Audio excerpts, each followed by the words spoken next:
Oh, I'm creepy because I like beautiful women? Yeah. Call me You're creepy. creepy. Don't take pictures of women. You're Don't take creepy. women? What do you want me to take pictures of? This took place recently inside a gas station convenience store. A woman noticed a stranger following her and taking photos of her from behind.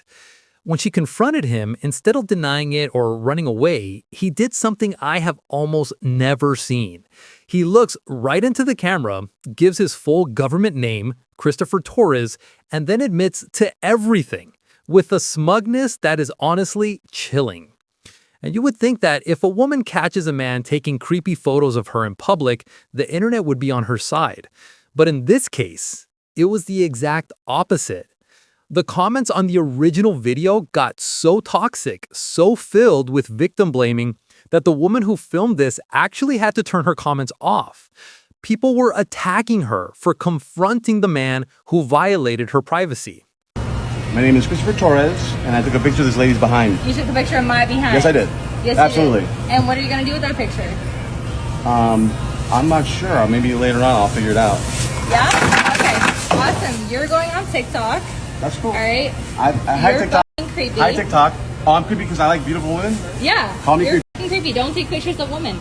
You're creepy. What do you want me to take pictures of? You are the problem in this I'm world. a problem? Yeah, you're a huge because I like problem. beautiful women? Yeah. If that's It's a problem, my body. You're not allowed to take a picture I'm not of it. touching your body. All right. You're not. All right. I'll see you on TikTok. All right. Goodbye. You saw how confident he was, how smug. He looked right at the camera and acted like the rules of decent society just don't apply to him. Well, I dug into the public records for Christopher Joseph Torres, and it turns out that sense of entitlement isn't new. It is a pattern that spans over 20 years. This is a man who seemingly refuses to follow any laws in any county. His history in the system goes all the way back to 2003 in Seminole County. In 2007, he was arrested for DUI with property damage. In 2008, he was back for probation violation.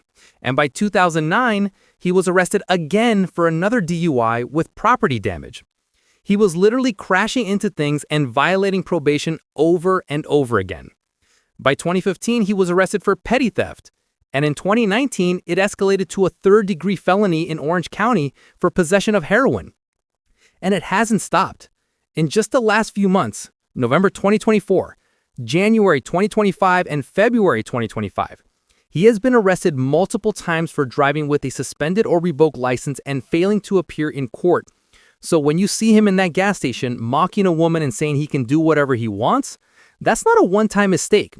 That is the arrogance of a man who has been proving the justice system wrong for 2 decades. But here's the question everyone is asking.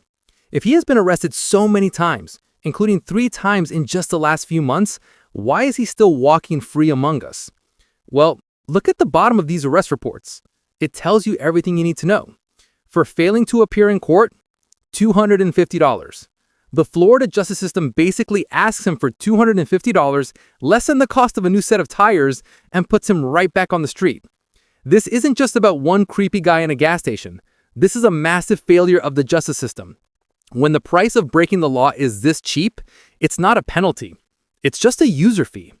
And because the bond is so low, he's out here, armed with a camera and an attitude, proving that he was right about one thing.